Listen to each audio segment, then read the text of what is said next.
Good afternoon and welcome on this conference on HealthTech in the Nordics. The best way for increased quality of life is to prevent you from becoming sick. Currently, approximately 10% of the GDP is spent on treating diseases, but only 0.3% on preventive medicine. The Nordics want to see more focus on preventive medicine and the ratio becoming at least 50-50. We believe that Nordic cooperation is key to maintain our positions as global frontrunners and secure a competitive future for the health-related industries. Our vision is that by 2030, the Nordics will be the most sustainable and integrated health region in the world, providing the best possible personalized health care for all its citizens. We have great speakers with us here today, and the first one is Mariana Larson. Mariana founded a joint effort named the HealthTech Nordic with other Nordic partners in 2014. She is passionate about supporting entrepreneurs and high growth in Nordic companies, making global impact and leveraging Nordic strengths such as mobile technology.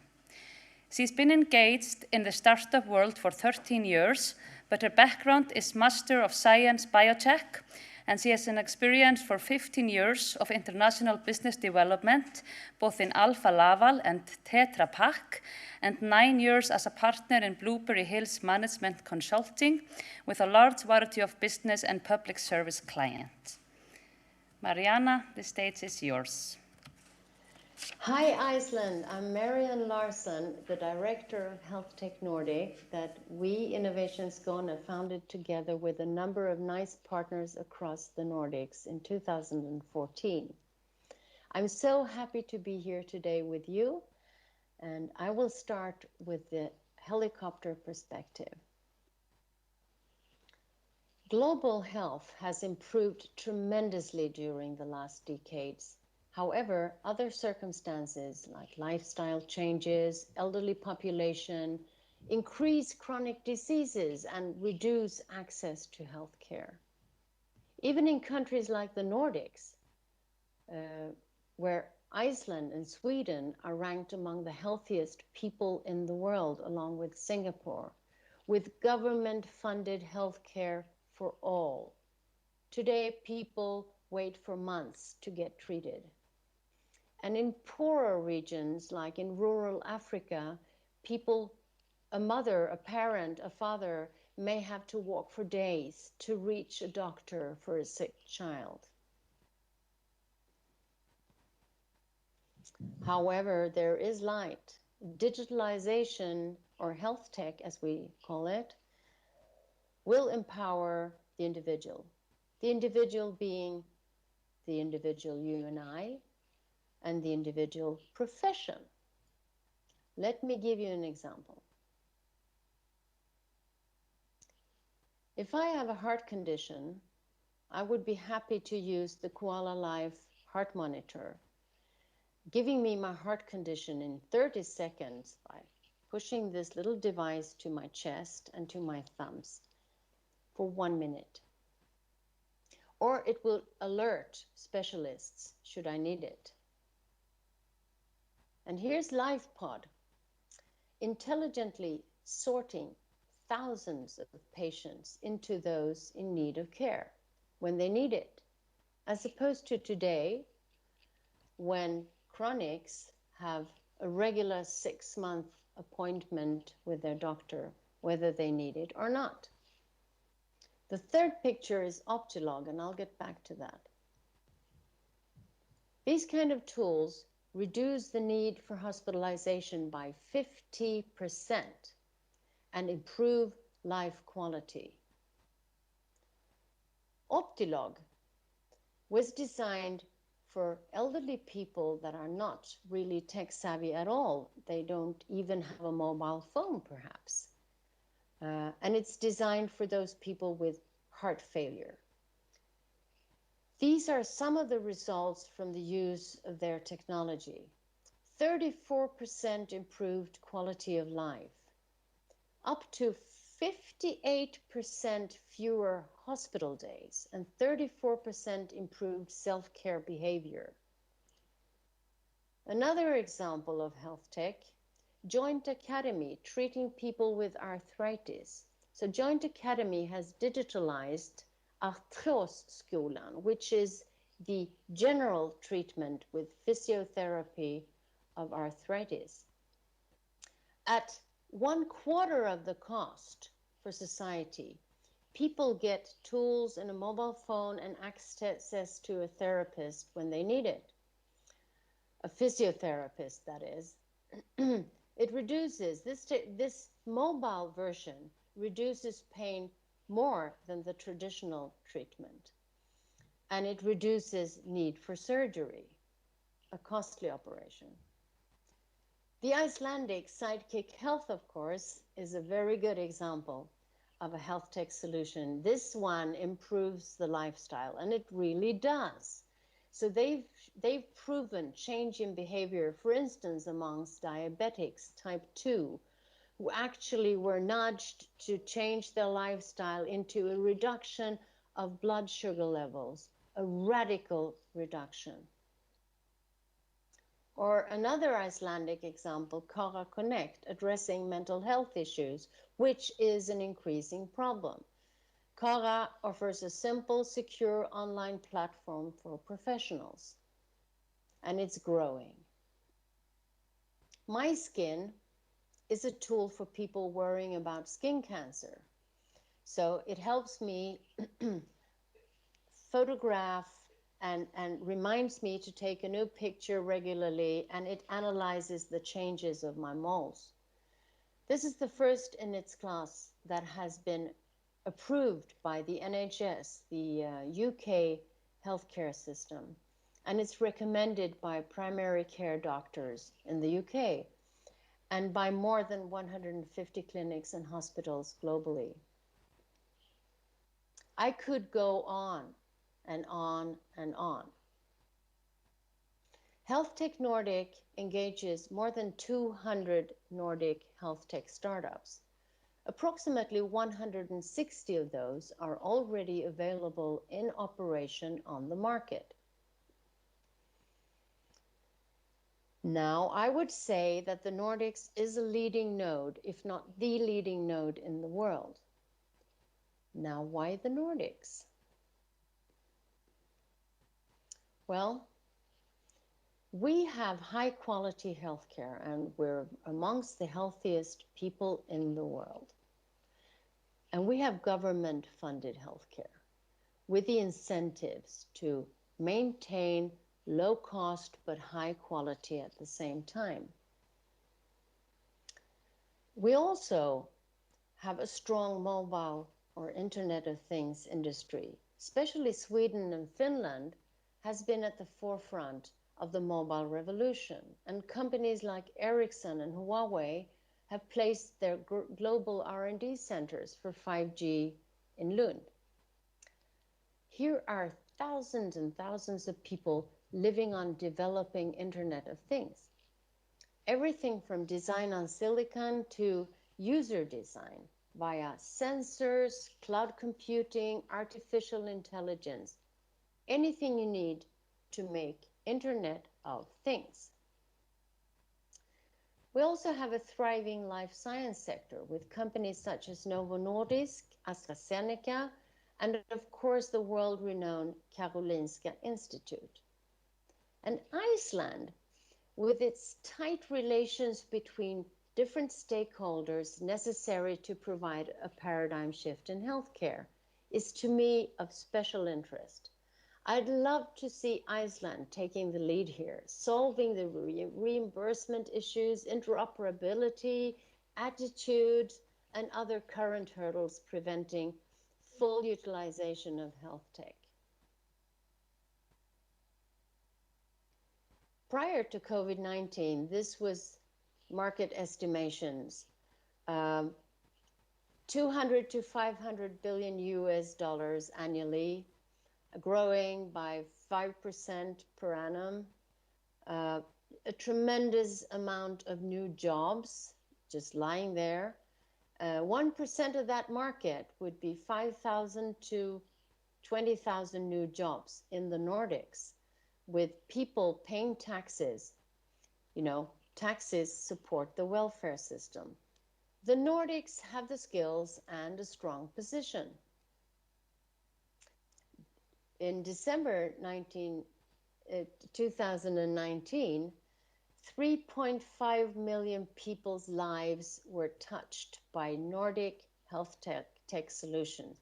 And probably more, because these were only those from the southwest Sweden, South Norway, and East Denmark. That is an interreg region which is funding us for what we're doing. These companies also had 730,000 paying customers. And during three years, they increased the number of jobs by 881 people. And they're available on all continents of the world except Antarctica. The COVID-19 became the perfect storm for HealthTech, with online visits exploding. In the UK, primary care online visits went from 17% to 90%. In the US, from 11,000 in March to 1.3 million in April. And Kind, a company in HealthTech Nordic, sees a surge in Brazil where they had their biggest client increasing radically. The next wave will be remote monitoring of chronics, intelligent decision support tools, and self-care, which we see increasing in the Nordics right now. The LifePod, the decision-making tools, is currently being implemented throughout the south of Sweden, Skåne, on 8 diagnoses and more to come. Akumbo is a high blood pressure doctor that has increased several 100% during the last couple of months. Mental health issues is increasing across the globe, and we see an increase in online cognitive behavioral therapy. And Joint Academy is seeing a US search for their solution. The awareness of HealthTech is increasing. This is from World Economic Forum, stating that telemedicine went in on this list directly to the third most discussed tech topic in the world. And investors react. We see a migration from non-health funds to health tech. And here are some quotes. Health portfolios will prove to be very solid investments in times like this. And 55 new mental health deals totaling $500 million US. Revenue increase in some health tech companies exceeds 700%. And we could go on. We also see relaxed regulations. For instance, the HIPAA and the FDA have changed their way of looking upon health tech radically during the last couple of months as a reaction to a national emergency situation. Reimbursement rules have changed in the US, in Australia, in Norway, and many other places. And UK is taking a stand on revising information sharing. This is a paradigm shift. Per-Ola Kimblad, Deputy CEO of Skåne University Hospital, says, we can't handle this situation without health tech. And Tuva Jeksmak, Head of Innovation at Ramsay Santé, says, this is the point of no return. It has been reached. There's no turning back. And it's cheaper. And I'll now show you a picture in Swedish, and excuse me for that. I've stolen this from the National Organization for Swedish Regions and Municipalities, and it aims to indicate the power of digitalization when it comes to development. So the example being the cost for reading the human genome. In 2001, that would equal the cost of 2 military aircrafts. In 2008, it would equal a nice villa in Malmo, and I think this is Zlatan Ibrahimovic's villa. In 2016, it would equal a Volvo from 1988. And in 2 years, it will equal the cost of a popsicle. This is the development that healthcare and people across the globe will make use of. We talk about democratization of health because these tools become affordable. Once that people have food and shelter, they buy a mobile phone for the family. I'd love to see this world with the Nordics making it happen. Back to the Nordics. Now, advanced care at home, this is what many think is the big change with HealthTech. And that is right. For many people, advanced health care at home is, of course, very, very valuable. And it will improve with better technology. But the key thing here, I would say, is that we will stay healthier and save costly healthcare operations or, healthcare activities for later. It will also be safer. Instantly using larger amounts of data than a single human brain can possibly process for triaging, diagnosing, prevention, and treatment. That improves patient safety. And I recently heard the UK professor Shafi Ahmed, who is currently driving health tech in a number of countries. He said on HIMSS Europe recently, people should be jailed for not using proven health tech solutions. It's higher risk not using them.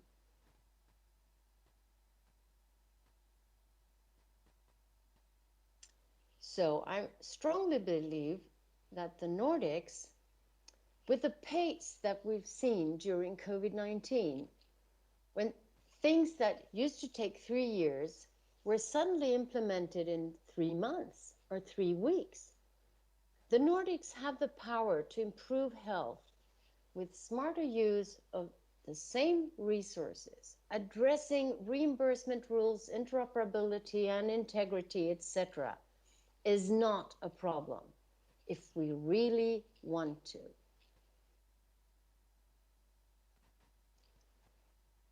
Thank you so much.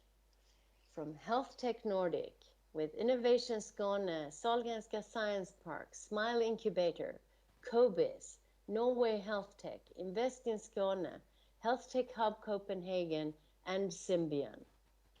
So thank you very much, and I wish you a very nice day with good input and discussions, and let's do this together. Bye.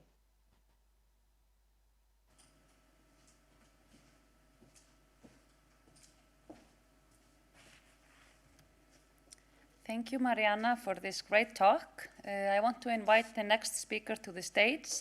We have Haraldur Ingi Birgisson, who is a partner with Deloitte Iceland and the firm's tax and legal leader, as well as the firm's client and industries leader.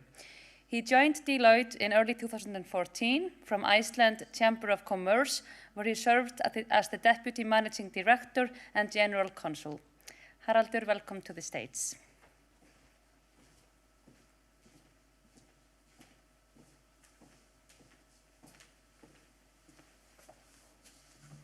Hello everyone.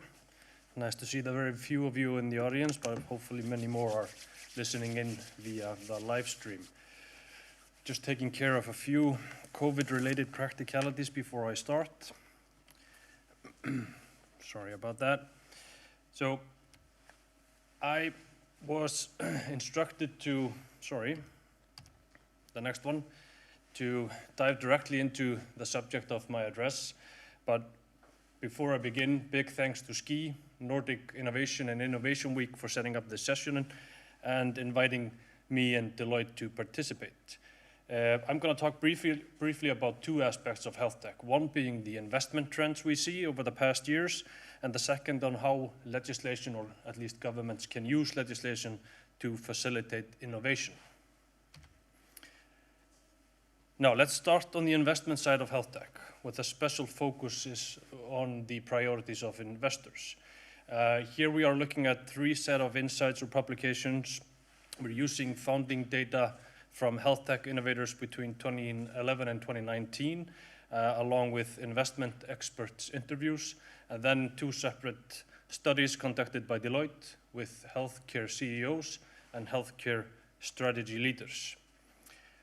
The overarching theme of our analysis is that healthcare today is going through a transformation phase where new archetypes or business priorities for stakeholders in healthcare, technology, and more are emerging. Based on our analysis, these archetypes fall into three distinct categories, but interconnected, displayed on the slide. And my focus in this brief address today is on the first one, data and platforms. The other two, well-being and care delivery and care enablement, both built on the foundational infrastructure created by data and platforms. If we look at the funding data we have from 2011 to 2019 and map each of those companies' value proposition to these three distinct categories, we see two fundamental developments. One is that throughout the time frame, data and platform innovators have received the highest funding, but funding in this area plateaued in 2018. On the contrary, funding for well-being, and that's the second one, and care delivery innovators accelerated, doubling in 2018 to more than $4 billion from the previous year, and still way above funding for data and platform innovators. If we look at the overall funding developments, 2018 was a record-breaking year for health tech innovators. That year, over 380 organizations received a funding totaling $8.2 billion. And the average deal size was around 21 million. Now, investors which were interviewed agreed about the fundamental issues or the fundamental challenges in the industry, in the health tech industry. These investors are backing innovators that align their value proposition to the present and future of health tech, with technology being the bedrock. Investors repeatedly emphasized that these organizations should, number one, enhance care quality, where patient engagement and experience is key. Number two, improve access to care, using the tools we have for everyday life in healthcare.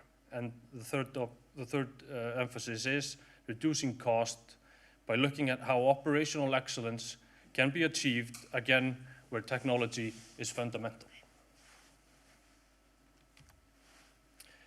Now, looking back at data and platforms innovators, they should therefore be in a key position to align their value proposition to the present and future of health.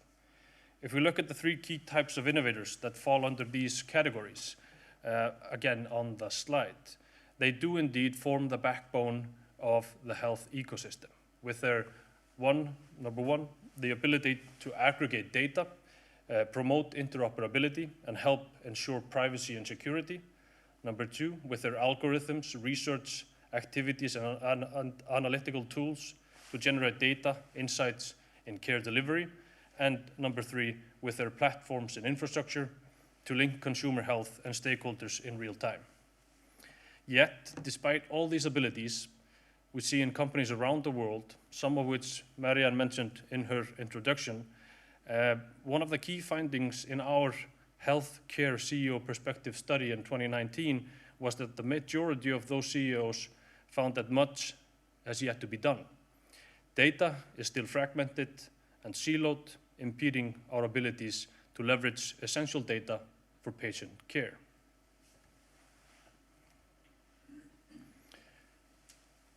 So, some key steps have yet to be taken, meaning that there are opportunities out there for data and platform innovators.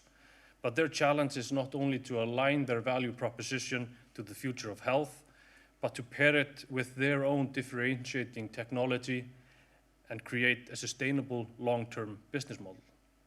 Our study found that as of 2019, despite what I've mentioned, only about half of these organizations were indeed using differentiating technology, emerging technologies that could transform business models as a foundation for their products or services. Of the innovators with differentiating technology, those leveraging, for example, artificial intelligence and Internet of Things, received the most funding in 2019. However, a few investor experts and CEOs have stated that the exponential increase over the past years in funding in this area could be a short-lived hype. There's also a growing concern from investors around the black box problem. That is, it's simply too difficult to understand how the algorithms or the platforms make decisions and how they operate. So bearing this all in mind, we wanted to extract the capabilities which health tech innovators need to succeed. In the crowded market, also I would say mentioned by Marianne, many things are happening quite rapidly. What these three themes are the overarching or priority areas for health tech innovators based on our analysis. Number one, having the right value proposition, as mentioned earlier, aligning that proposition to the future of health, but also pair it with their unique technology. Number two, have the right metrics to show it. These crucial components need to lead to the creation of a sustainable business model. And lastly, as in all businesses, whether being in health tech or professional services like Deloitte, having the right people with a balanced set of skills.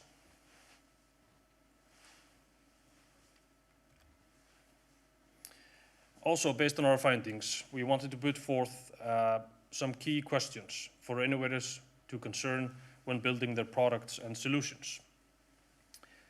I'm not going to dive into all of them on the slide, but the last one is a perfect segue into the next chapter of my address. Regulatory barriers, which we can also call legislative areas for improvement. Because in the end, despite a sound value proposition coupled with unique technology driven by the right team, healthcare is and should be a highly regulated market. So the solutions need to fit into the framework of the legislation. If that is likely to be a rocky road, then the investors are likely to avoid the products or solutions altogether.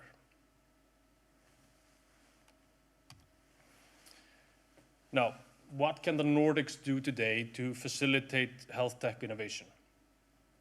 Governments can play a crucial role in assisting the innovators to navigate the legislative waters.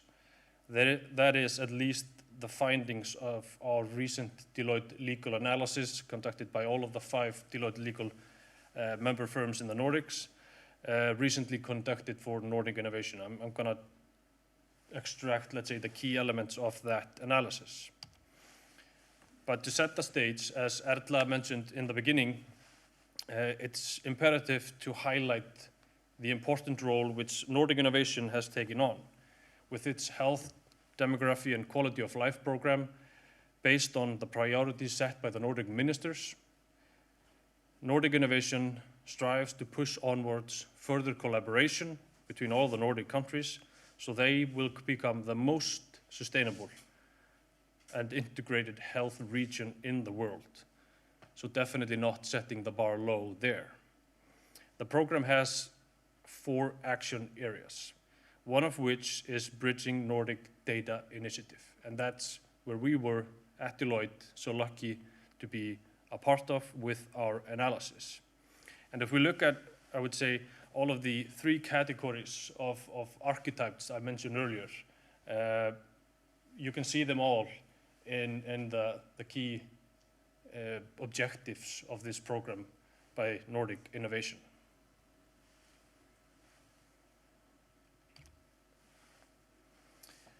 To achieve the vision of the initiative and to utilize health data across the Nordic region, fluent circulation of health data between relevant actors within the health sector is considered necessary. The focus of our analysis was therefore to identify possibilities and obstacles under the current legislation when it comes to access and transfer of health data with the objective to facilitate innovation. Obviously, the fundamental rights and fundamental aspects of the GDPR framework are key in protecting highly sensitive information. So the question would never be to lower, how can we lower that bar, but rather how we can tailor the legislative framework within GDPR to facilitate innovation and further development. If we look at, for example, the fundamental aspect of consent under GDPR, and look at that fundamental aspect from an innovator's perspective, the difficulties we identified, for example, in interviews with innovators across the Nordic, was primarily connected to preparing a consent so precise that it would comprise the innovative activities in question, which can rapidly change over time. Then we have some alternative legal basis written in the GDPR.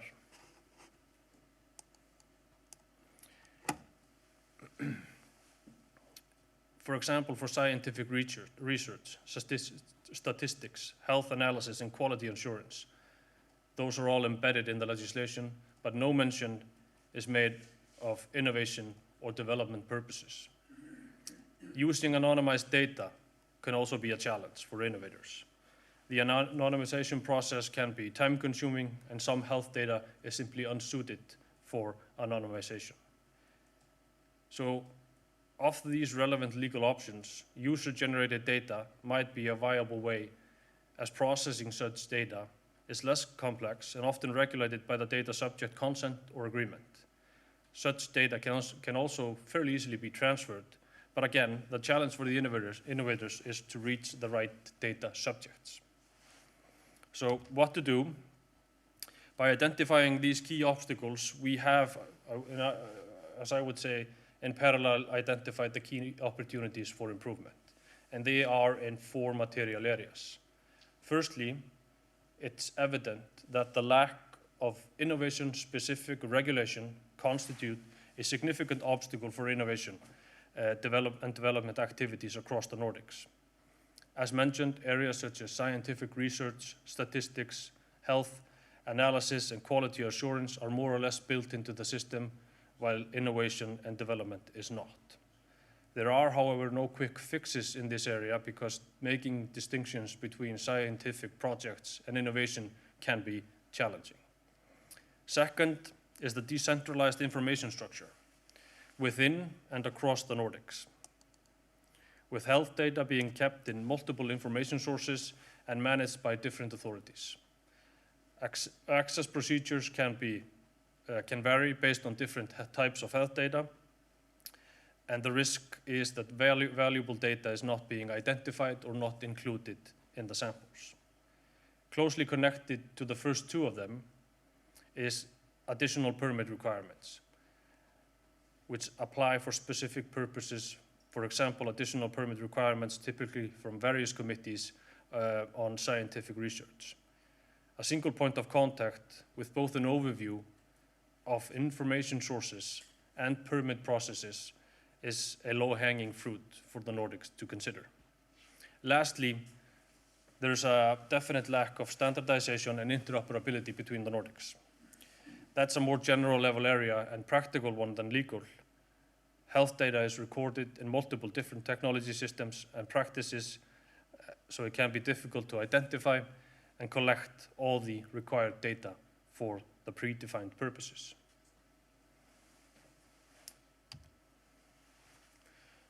But although we have found some obstacles, our neighbors in Finland have shown that at least some of them can be overcome by legislation. In May 2019, Finland became the first Nordic country to adopt an act on secondary use of health data, enabling regulated use of that data information and providing a one-stop shop looking at permits and access to that data. Although that access remains subject to regulation and legal limitations in Finland, the national legislation enables more effective and secure processing of personal data collected and stored in connection with the Finnish healthcare and welfare system. A vital part of that legislation is the creation of FinData, a separate social and health data permit authority.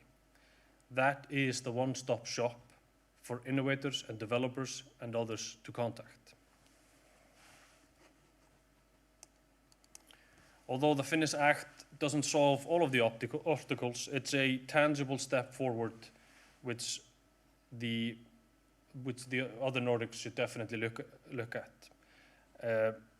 Addressing some of the key issues by creating a clearer picture of when access and processing is permitted for innovation purposes, and by establishing a more centralized system, as well as standardized procedures when it comes to health data. I think I've exhausted my list of slides, so I would just like to thank you again for offering me to join you here today, and hope this overview has sparked some interest. And if any questions arise, whether here or via the live stream, feel free to reach out. Thank you.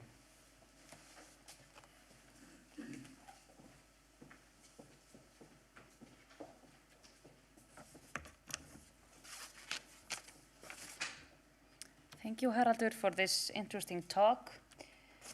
Next one on our speaker list is Dr. Kristleifur Kristjánsson. He is the Executive Vice President of Research and Development at þessar, the world's technology leader of the non-invasive orthopedics and prosthetics. Dr. Kristjánsson is a medical doctor from the University of Iceland. He's a board-certified pediatrician from the Medical College of Georgia and a clinical and molecular geneticist from Baylor College of Medicine, Houston, Texas. Dr. Kristjánsson has been with þessar for 8 years, and for most of that time as the medical officer and VP of clinical affairs. He is also the co-founder of Decode Genetics, the world's leader in genomics, where he served for 16 years as the Vice President of Clinical Affairs and Collaborations. Welcome to the stage, Dr. Kristleifur Kristjánsson.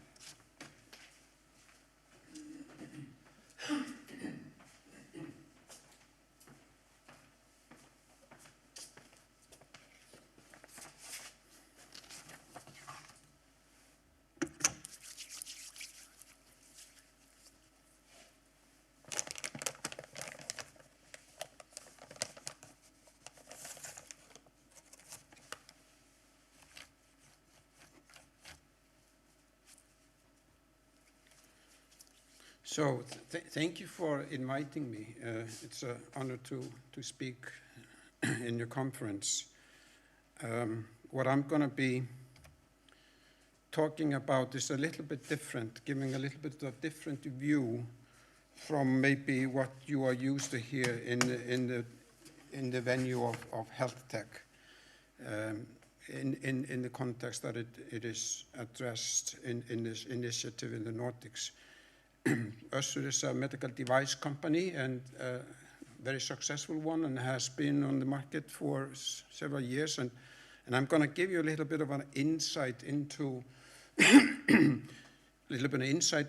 how things materialize, because a lot of what's being talked in HealthTech is very much at the very front end, but we have to deal with the whole route from the invention to getting something to the patient, and doing that and trying to do that in a profitable manner, and that is actually quite a challenge, and far away from lofty initial ideas about inventions that people may think they have, and turn out then to be not competitive or even executable.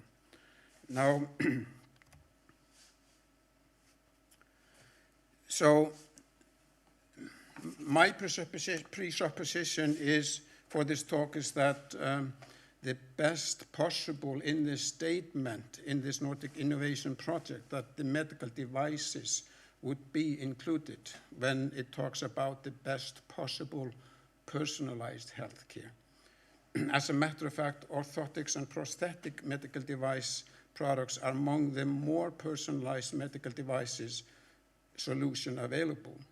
They are custom-made and are adjusted to each patient's need for optimization of his or her mobility or functionality, and at the same time, our bionic prostheses are probably among the most technically complex products on the market, even though we would look outside the medical device market.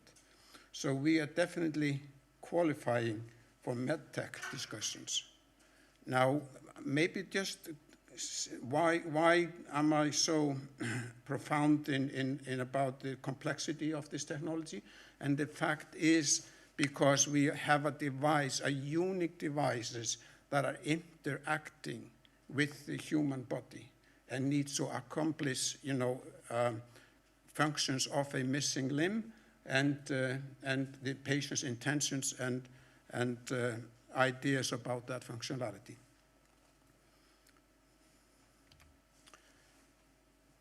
Now, Össur is a global leader in non-invasive orthopedics. It's innovating, producing, and providing advanced technology solutions within prosthetics and bracing and supports. And our mission is to improve the mobility of function or the functionality of our users. Össur was founded in 1971 by Össur Kristjánsson, and the company bears his name, and even though he's not longer with it, who is himself an amputee and a prostheticist, and Össur has since grown through organic developments and acquisitions in both prosthetics and bracing and support. Today, Össur has a strong global position in the industry and key markets, being the second largest worldwide player in both segments and in a good position to leverage future growth opportunities. And you can see in this slide, some of these things that I've just mentioned. I want to point to that we have 3,700 full-time employees across the globe. We invest about 5% of our sales in our research and development, and we have just over 1,600 registered patents. We have new product launches every year. We have top-tier brand recognition based on quality and high reliability. We have been having profitable growth with 12% EBITDA margin since 2019 and 20% sales growth since listing in 1999. Now, shareholders have been getting dividends, and there have been international shareholder. There's an international shareholder base, and Össur is listed on the Nasdaq exchange market. Now, there are about 500 full-time employees of Össur in Iceland headquarters in Reykjavik, and thereof about 160 people within the research and development department. Össur has a global presence with the largest market being the North America and Central and Northern European countries, which we usually refer to as the developed health markets. Today, about 90% of Össur sales are in developed countries, whereas only 10% of sales are in the emerging markets like Russia, China, Asia, and Africa, and South America. However, we do observe strong growth in these markets, and we consider them to be one of the main growth drivers going forward. Now, innovation is highly valued at Össur, and intellectual property protection is an integral part of our business strategy. At year-end 2019, Össur had around 1,660 patents and some 350 pending patent applications, the latter one indicating the rate at which we are applying for patents. Össur brands is protected by more than 500 trademarks registration. Now, the importance of innovation and intellectual property accumulation can be seen in this graph on the left, which is an analysis of 14 companies on the Copenhagen Stock Exchange, where the 7 with the highest IP accumulations outperformed in 85% of the cases, while those accumulating with the least IPs underperformed in 85% of cases. Now, Össur operates within 2 market segments of the orthopedic market, prosthetics accounting for 55% of our sales, and bracing and support accounting for about 45% of sales. Prosthetics products include artificial limb and related products for amputees. Bracing and support products are primarily used to support joints and other body parts, but for preventive and therapeutic purposes.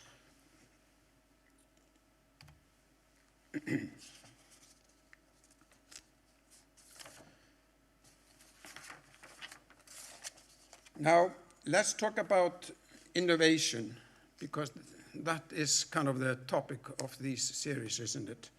And I use an innovation a little bit different here. I'm, of course, thinking about medical devices and kind of engineering innovation. And let's talk about, the route from innovation to success. Success being that the patient actually receives an effective device. There are 3 critical steps to this goal. The first one, the innovation needs to be effective, meaning to make a difference and have a value for the patient or the user. And our income and profit depends on this. So if it is effective for the user, he should be wanting to buy it, and that should give us return. Now, it takes a lot of knowledge, experience, and resources to make an effective medical device out of a conceived innovation. And that is this second column. And thirdly, and lastly, the most expensive part is then to get these products to the users, overcoming hurdles of competitions and doubtful healthcare prescribers. And this actually is, as you will see later, a significant and a much larger proportion of the costs than the research and development. Now, so let's then address this first column, the effective innovation. What does it take to make an innovation effective? Number one, it's innovative people. So people is the main value and the main resource. And when it comes to innovation, personalities matter. And the innovation team spirit matters. And we are good on that, Össur. Now there is, I can't help but think about the changes in time. And you can all picture or depict for yourself an inventor in the garage. I mean, that's where Steve Jobs and that's where, Microsoft started and so forth. But inventors today, they are on social media and their ideas are out there very fast. And there is a risk involved in this, both for themselves and also that just you start chasing the wrong horses or that this just gets to be too much. And I will show you some examples of this. Now, then there is the investment. Fostering innovation environment is costly. And you need to do that, and you need to hire the right people with the right mindset. There's a poor correlation in general with the amount invested and the results. There are examples of big drug companies when in the 70s or 80s, then when new drugs started diminishing, coming out, and they didn't really know what to do. They founded a big center for billions of pounds, thinking that could put all the clever people together, have all the facility, everything needed, Nobel Prize winners, professors. It was closed in few years. All billions wasted. So innovation is almost unbuyable. It is something that comes in people's minds and needs certain characters. Now, then there is you have to invest in a very meticulous design and developmental process that takes a long time, and we will go into that later. And it's tightly regulated, and there are a lot of surprises, going through that process, and it takes actually often many years. Now, then you have to invest in the IP protection. Now, let's talk about effective innovation of medical devices. And when it comes to medical devices, what I refer to as indication-based innovation is crucial. This is about innovative design aimed at addressing the user's symptoms and signs with a focus on practical and functional performance requirements. It is about avoiding other motives, like that can get in the way and derail you, like your own emotions. And now I'll show you examples of this on the next slide. Or your presumptions of what you think that the patient needs and wants. And then what I've seen frequently is, that the technology gets hold of you and you get occupied with it, and it governs the cost and wastes the money without effect or the sufficient benefit for the patient. Now, learning by mistakes in this process is expensive, so I think responsibilities, and I can't understress the importance of educational institutions, of healthcare providers, of healthcare engineers, of mechanical electronic engineers, to make them aware of these pitfalls and what it takes to finalize an innovation. Collaborations between the relevant professions is very important, that you actually consult with those who have the knowledge.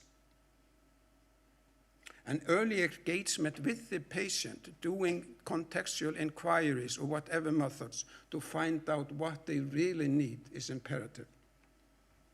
And early testing and verification and validation testing involving the patients is also very important. Now, just to show you as an example of what I've been talking about, I'm sorry I don't have this in videos, but two of these pictures are just snapshots out of a video. But I don't know if you have seen basketball players in wheelchairs. It is amazing how agile and how well they can play, and that they just roll around, And these are usually paraplegic, they had accidents, so they can't stand without support, and they are wheelchair bound. So at some point, computer technology and knowledge got to the point that, okay, let's get these people out of the wheelchair and let them walk again. And let's design something that will do that. And as you can see, and now for over 10 years, there have been multiple companies on the market providing this. But they forgot one thing, the elephant in the room. Her name is gravity. So these people, even though wearing in these devices, they can barely walk except with someone spotting them behind and ready to catch them, because if they fall on their nose, they will not be able to stand up. So I've heard professors in neurology, coming back to these companies and telling them, why didn't you talk to us to begin with? I mean, how did you come up with the decision that anyone would want this? Did anyone ask these basket players if they want these ball players? And a newer thing is like this 3D printing technology. Everyone is 3D printing. And you can see this is a cut out of a video, a child ordering an arm, supposed to be a functional arm, that is sent to his home without any regulations or quality checks, and he can just take it out of the box and put it on and start using it. So these are the differences from from the old times to the new times. And back to the exoskeletons, none of these companies, after more than 10 years, have been profitable. And almost no one is using it for the purpose that was intended, and now they're being sold to hospitals for possible rehab use, as you can see in that picture of that guy walking with a beard.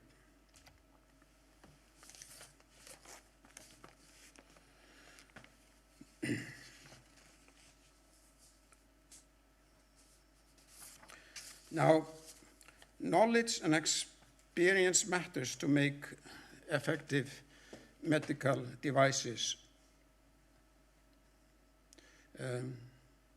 From something that made to be rather straightforward invention. Knowledge and experience that primarily resides within corporations like Össur. I emphasize this from the long experience of discussions with inventors, especially in academia, and then unrealistic expectations what they have invented. Now, design and development is a long and complicated route with a lot of surprises. Early industrial involvement is important for the purposes, listed here, ensuring clinical efficacy, usability, that it is manufacturable, that it is safe and reliable, and that it is priced, so someone can buy it and is competitive to other alternative treatments, not necessarily only that same device, but also other, like just medicine. Now, then the third pillar is making, the sales effective and getting the innovation to the patient. And actually, as for us, for example, that is 30% of our income, whereas R&D, taking the whole invention through the whole process for years, is only 7%. And this is because we have to deal with, a lot of hurdles like prescribers, convincing the patient, and getting into the institutions, and all of this. Now, provided that we are successful in making it through the D&D and regulatory stages to the manufacturing stage, this is where it's getting the exciting, the new inventions to the patient starts. And making the HealthTech in the Nordics successful despite the Nordic Innovation Project, that is a challenge. The fact that we are talking about this in the context of the HealthTech and innovation in the Nordic, promoted by the Nordic Council of Ministers, brings in other interests than just the patients. For example, whose interest should prevail? What should take priority? The patients, the government's economic and political interest, the national economic interest, or the corporate interest? Is it okay that the patient gets the second best product because the product was invented, designed, and developed and manufactured in the Nordics?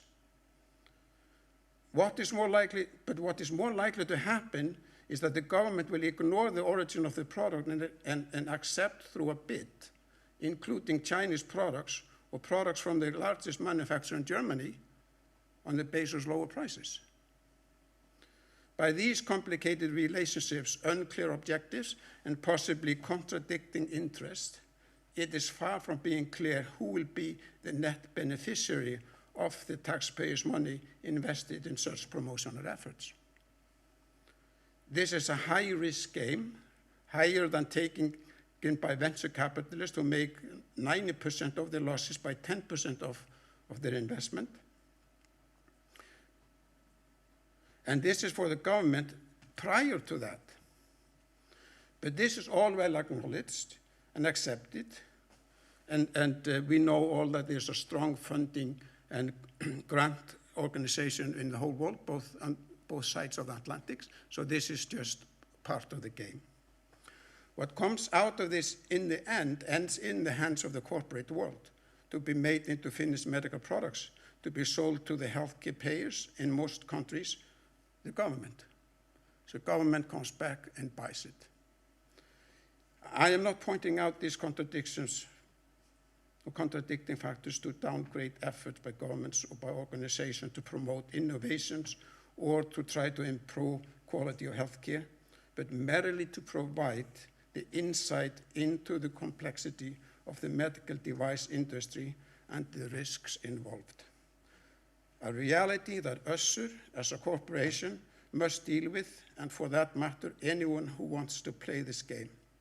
As a matter of fact, it is because of our realization of this reality and our thoughtful, pragmatic approach that we are successful and will continue to provide our customers with the most technically advanced orthopedic and prosthetic products like this one, which comes to us from the past into the future. More than 20-year-old technology allowing mind control over the prosthesis. Thank you.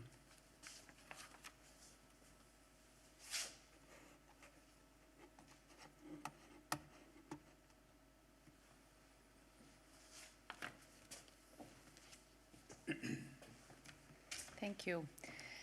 I want to thank all of our great speakers for their talks today that were both interesting and inspiring. And I want to thank SKI for putting together this conference and putting focus on the important matter of health tech in the Nordics. And last but not least, I want to thank all of you that have been listening for your attention today. Thank you.